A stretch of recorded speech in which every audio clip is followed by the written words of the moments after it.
Alors, comment cette histoire a commencé? Hem, il se trouve que moi, je suis la maman d'un petit garçon qui, était donc, quand le film a commencé, en dernière section de maternelle et qui, avait le don de poser des questions absolument extraordinaires, dans des lieux les plus improbables qui soient.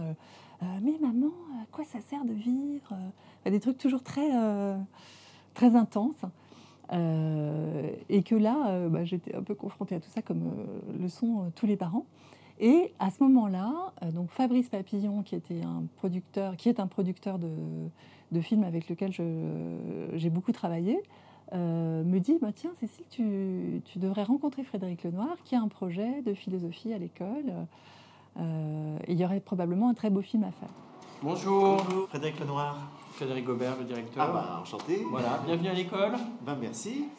Très vite, en fait, l'idée s'est faite de passer un an à regarder ce qui se passait dans la tête d'enfants, avec des visites régulières de Frédéric Lenoir, qui leur propose donc des ateliers de philosophie précédés d'un petit temps de méditation.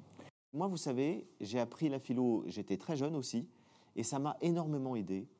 Ça m'a aidé à apprendre à discerner, à apprendre à juger, à réfléchir, parce qu'on reçoit tous, dans nos familles, dans la société, un tas d'informations, et souvent, on n'a pas d'esprit critique par rapport à ça. Et il y a un philosophe qui s'appelle Montaigne, il disait, à l'école, on nous apprend à avoir une tête bien pleine. C'est-à-dire qu'on apprend beaucoup de connaissances. Et il disait, il faudrait nous apprendre aussi à avoir une tête bien faite, c'est-à-dire apprendre à bien penser. Moi, de mon côté, j'avais envie que ce film se passe dans des écoles mélangées.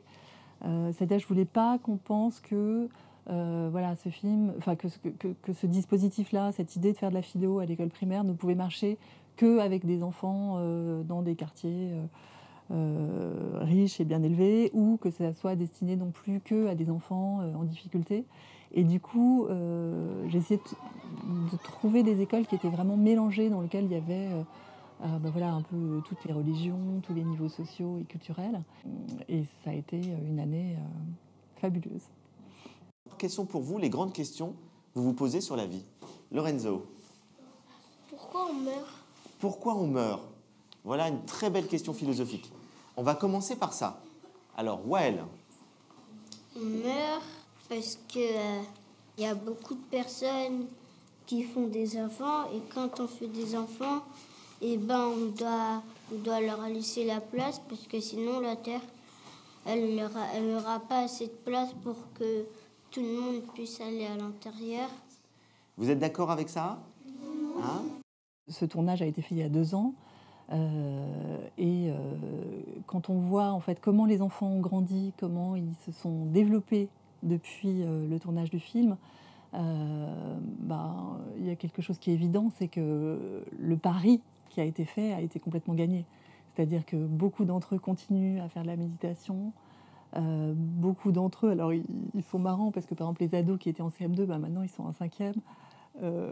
Donc là, ils vont passer en 4e et ils sont là. Oui, oui, nous, on continue à débattre. Alors bon, alors c'est pas des débats vraiment philosophiques, mais en tout cas, cette idée qu'on a le droit de se parler sans se juger, d'écouter les arguments des uns et des autres, c'est quelque chose qui a été durablement acquis chez eux. Et ça, c'est vraiment très convaincant. Voilà. Après, ce qu'il faut dire, c'est que la proposition de Frédéric Lenoir, c'est pas du tout lui qui a inventé la philosophie à l'école, hein. C'est quelque chose qui a été inventé a priori dans les années 70 par Matthew Lipman, qui est un Américain, et que Frédéric, lui, il s'est lancé dans cette entreprise, notamment parce qu'il était assez touché par ce qui s'est passé au moment des attentats. Et qui s'est dit, bah voilà, il faut absolument aider les enfants à forger leur esprit critique, à ce qu'ils ne soient pas simplement des consommateurs ballottés par toutes les idéologies, qu'elles soient consuméristes, populistes, consuméristes, religieuses, politiques. Enfin voilà, essayer de donner aux enfants, et dès le plus jeune âge, des outils de penser par eux-mêmes, voilà, qui ne soient pas comme ça fragilisés par plein d'informations qu'ils peuvent recevoir aujourd'hui. C'est quoi une religion? À quoi ça sert une religion? Et là, on n'est pas dans l'émotion, on réfléchit pour donner des arguments. Gorka. Quand on était plutôt un peu des singes assez évolués, mais pas encore des Homo sapiens, on se disait, on se posait des questions, mais comment il a pu y avoir un monde comme ça? Il y a bien une raison, c'est pas... C'est très intéressant ce que tu dis. Tu veux dire qu'on a cherché une explication? Ce qui est intéressant, c'est que beaucoup d'instituteurs faisaient déjà de la philosophie avant Frédéric et continuent à le faire. Voilà. Donc, ce qu'il y a dans ce film, c'est une expérience qui a été faite. Le but de cette expérience, c'est de conforter ceux qui le faisaient déjà, qui confirment leur expérience, c'est d'aider ceux qui ne le font pas encore à franchir le pas. Et puis, c'est peut-être aussi d'expliquer aux parents qui, eux, ne savent pas trop ce qui se passe, qui sont un petit peu inquiets peut-être quand ils disent « oui, on va faire de la méditation, mais alors qu'est-ce que c'est? Est-ce qu'on va mettre mon enfant dans un truc religieux, bouddhiste, un peu complexe ?» et qui voient que, en fait, non, c'est juste fermer les yeux et puis faire un petit peu de calme.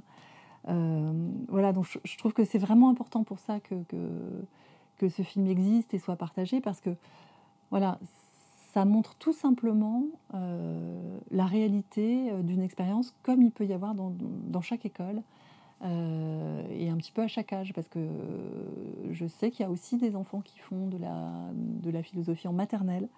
Alors il y a d'autres choses qui se passent, mais qui sont aussi intéressantes. Et puis voilà, après ça peut aussi bien sûr continuer avec les adolescents. Normalement, sans philosophie et sans débat, quand on parle à quelqu'un, souvent il te dit que c'est nul ce que tu dis et que c'est pas vrai. Alors que pendant les débats, t'as d'autres opinions et tu te réponds. Jeanne, tu voulais rajouter? En fait, on n'est pas télépathe, nos pensées c'est individuel, mais quand on les dit, quand on les exprime, s'exprimer à travers la philosophie, ça nous aide à voir les choses autrement, à voir les choses ensemble, en groupe. Alors, comment on a fait pour faire ce tournage? En fait, l'idée, c'était...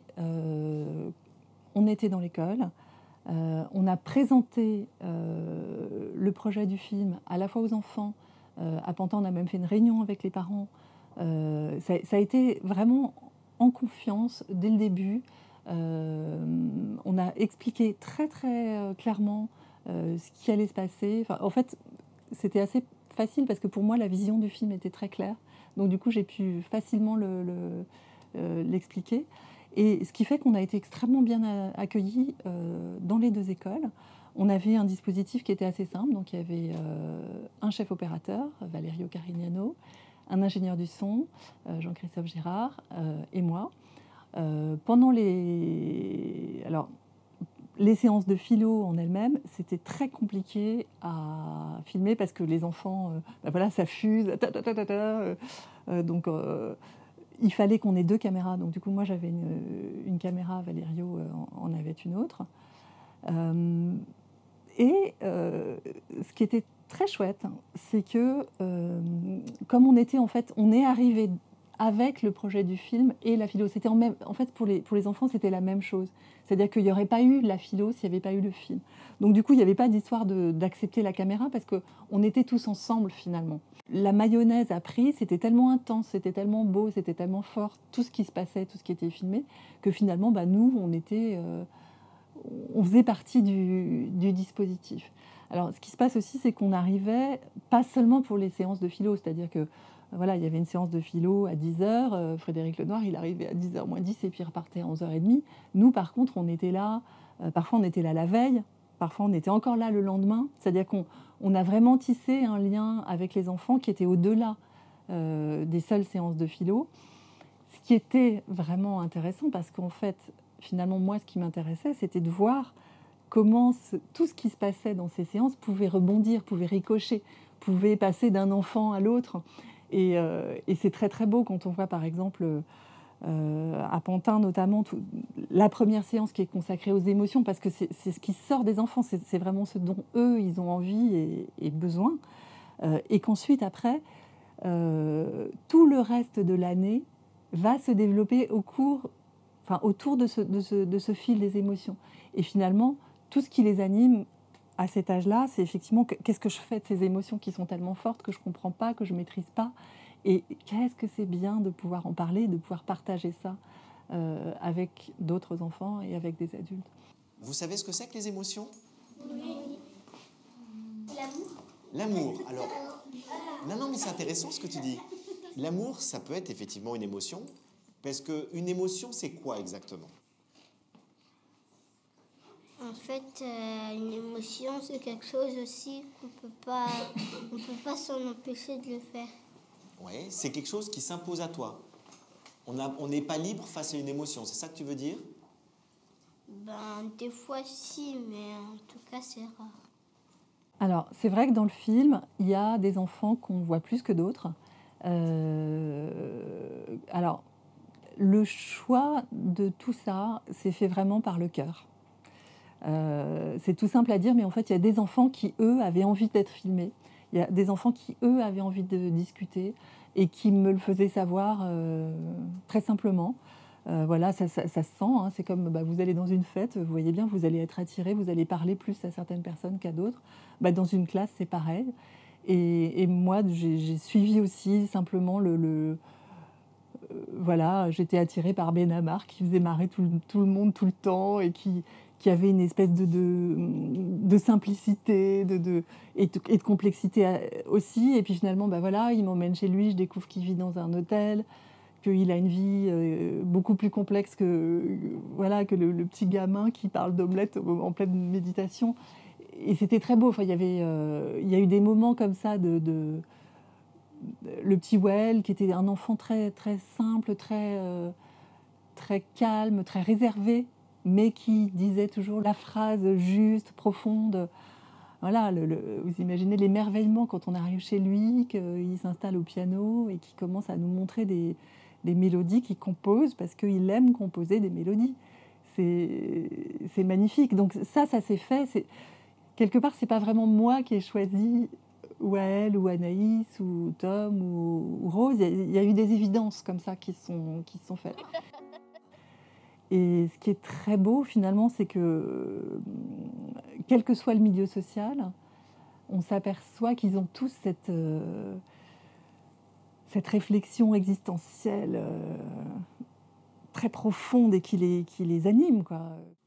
J'ai découvert que j'aimerais avoir une vie des fois et que je l'aurais probablement jamais. Parce que j'ai peut-être pas les chances pour l'avoir, cette vie, ou j'ai pas les capacités, les qualités ou bien les défauts.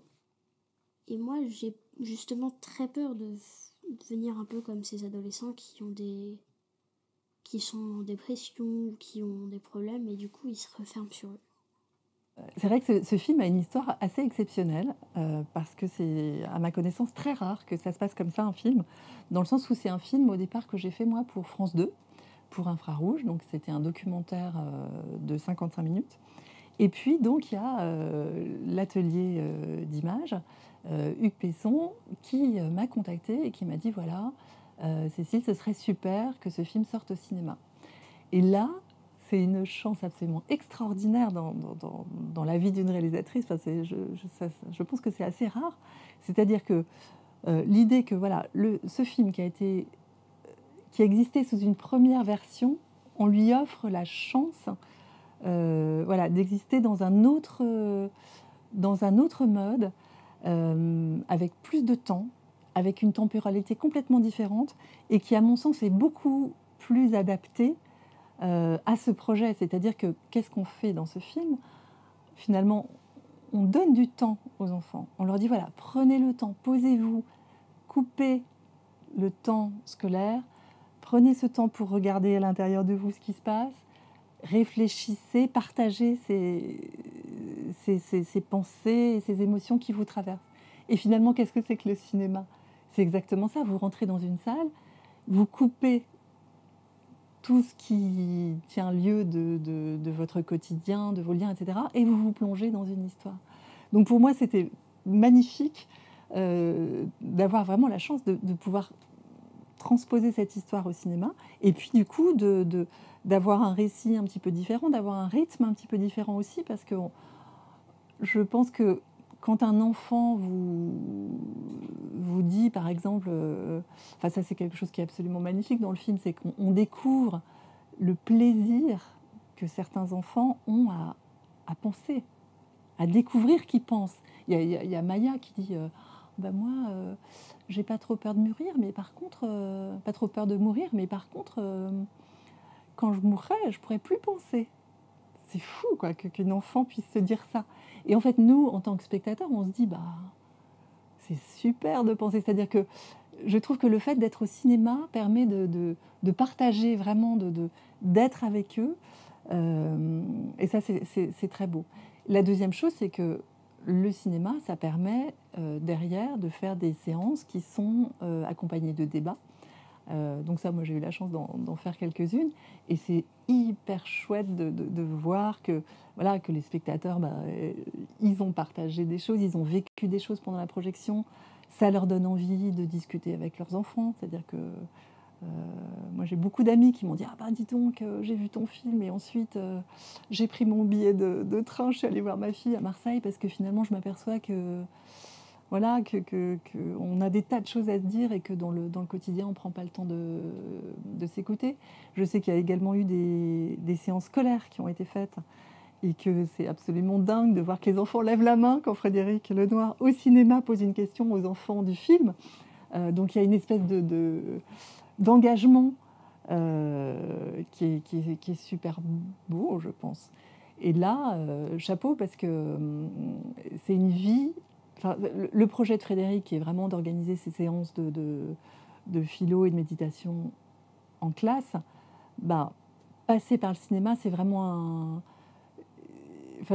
c'est déjà une action. C'est-à-dire le fait de prendre son billet, d'aller au cinéma, éventuellement de rester au débat après, c'est déjà un pas vers le faire. Voilà. Alors que on le sait tous, la télé a un côté un peu plus passif, c'est-à-dire que le documentaire passe et puis après, qu'est-ce qu'on en fait ? Le partage est moins évident. Donc moi je suis vraiment ravie que ce film soit sorti au cinéma. Si vous regardez cette petite interview, c'est que vous avez le DVD, regardez-le si possible avec des amis, parce que le but du jeu, c'est vraiment que cette expérience soit partagée.